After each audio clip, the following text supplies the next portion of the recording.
Can you take your seats? So we can start. If we're not photographed, we don't exist, do we? Adam Driver.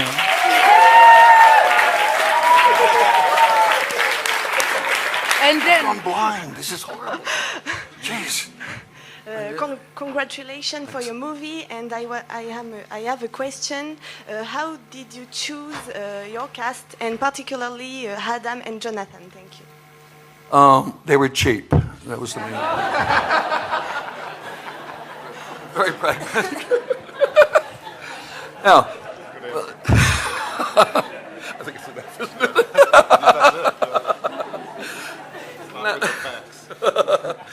No. Well, I couldn't avoid Jonathan. He knows where I live. And brilliant. Adam was somebody cheap, available. He was working. He was working in London. Right. We didn't have to. But I don't know. We met. Amy, my daughter, got me together. I don't even remember how it happened, but Amy organized it. We went and met in a little pub in Hampstead, and here was this guy that didn't look anything like what I thought Toby should look like. Nothing about him was like Toby, and I suddenly knew I had the right man. I'd never even seen Girls. Not even. I still haven't. Is he good?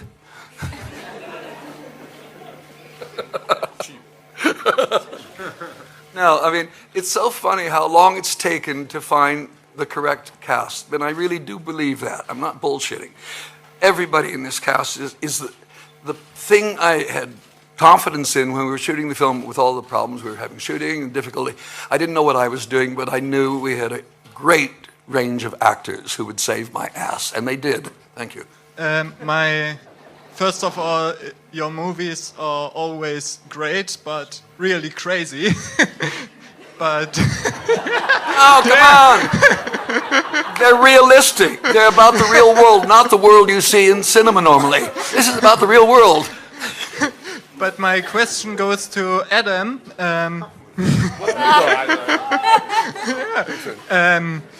How was it? How did you prepare for your role, and what was the most challenging aspect of playing this character?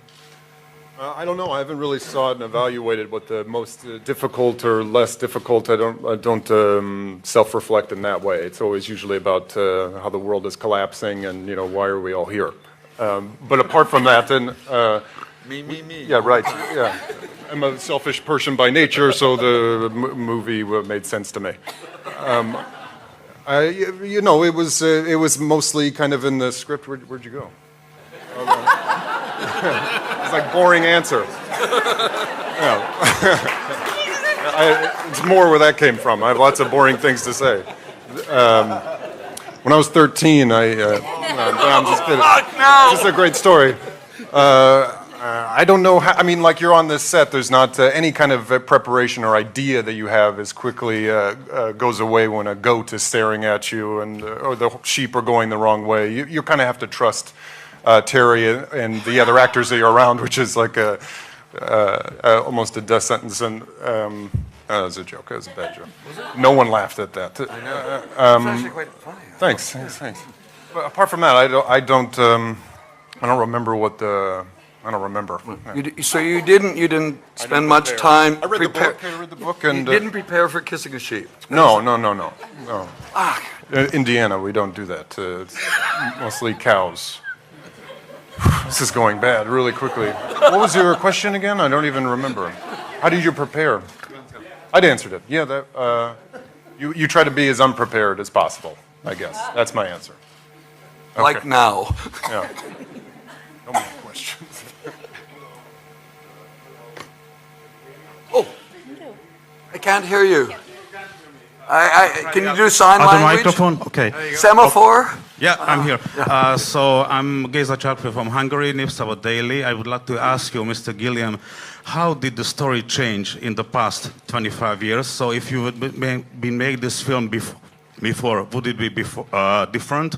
And also, since you put the main character role, a film director, can I understand this film as a ironic and cynical picture of Hollywood and film industry? Whoa. I think the answer is no, apparently. I mean, it changed a lot. It got much better over the years. Tony is very slow at writing. His spelling is terrible, and it took us years to get the spelling right, was the first thing. And that's not going down very well either. Luckily, I brought my own audience here, you guys.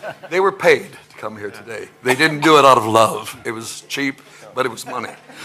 And it's, no, it changed. It got more interesting. It was originally about a guy getting hit over the head, a guy who made commercials, getting hit over the head, ending up in the 17th century with the real Don Quixote.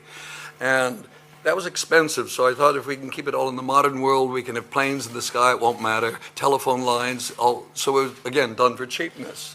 And then it grew. I think it was Tony's idea. That's Tony Grisoni, who claims to be one of the writers. I think it was your idea to have him having made a film 10 years earlier, wasn't it? Yeah, well, I think, I can't remember whose idea it was. I just remember us playing around with that notion that maybe this guy that Adam plays, that Toby would have come from somewhere. He didn't just arrive from nowhere. And as soon as we started talking about that idea that he had tried to make a film about Quixote when he was young and innocent and everything looked great, and that then he had kind of lost himself, it suddenly made sense because that, well, comes back to bite him in the ass, which Adam didn't prepare for. Right. Well, also the idea of inspiration, not to answer your question, but the idea of inspiration too, where in the town they don't really have an avenue and to continue with it. When Toby is a tourist in a way, he can kind of come in and play around with people's hopes and expectations, but then leave. Whereas the town itself is inspired, but if they don't have an avenue to put it, is he responsible for it? Is he not? Or are you responsible for someone else's inspiration? I thought all those kind of things were interesting themes or questions that are raised that we don't really answer. And I think for me, one of the sins of Toby is a man with talent who chose the highly paid route and ends up selling dog food and toilet paper rather than making films with ideas. And I felt he had to pay the price, and so he's punished quite a bit. But he comes out as a decent human being by the end, and he's got a gal by his side.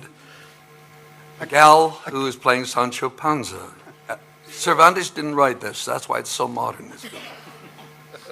My question is, first, let me congratulate everybody. You passed more than 20 years to do the film. I was waiting for the film for 2 years. We passed 2 hours of pleasure. Thank you for everybody. My question is, do you think that we need more Don Quixotes in our crazy world today? Thank you. Well, I certainly think so, because I think they're more real, more inspiring, more believable than another dozen superheroes. I mean, we're so much spending our time in sort of a juvenile superhero world with all these incredible powers. I think reality and humanity, what we're capable of without superpowers, is more interesting. That's about, and Quixote is one of those inspiring characters. Kylo Ren's very good, though. I was going to say, not all superpowers are bad. Some are good, like lightsabers. You don't have superpowers. You haven't been in the Marvel films, have you? No. Okay, he's okay. Hi, Terry. Where are you? Yeah, I'm here. Oh, hello. I'm Ricardo. Thank you. I've got to say, I was laughing again because I had no idea until we started working on this film what a great comedian Olga is. We always thought she was beautiful, she's a wonderful actress, but she is so unbelievably funny to work with. And on screen, she's great, right? Yeah. He knows.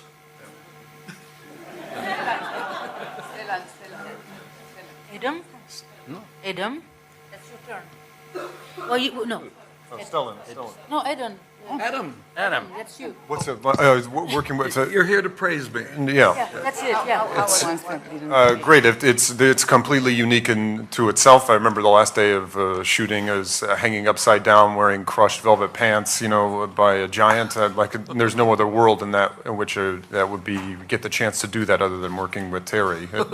He to what she's saying, to what Olga is saying, just the atmosphere is. There's no director hat that suddenly goes on, or that's different on set than he is in life. He's just as enthusiastic, and that he seems to be acting the scenes out at the monitor along with you. He like feels it physically in a way that you can't help but absorb, and makes everybody on set, the energy everyone feels at the very front of their feet, and that doesn't really end until, well, that just doesn't end. Even off camera back at the hotel, it's everyone's. He creates an atmosphere where you can kind of feel free to try anything. Oscar?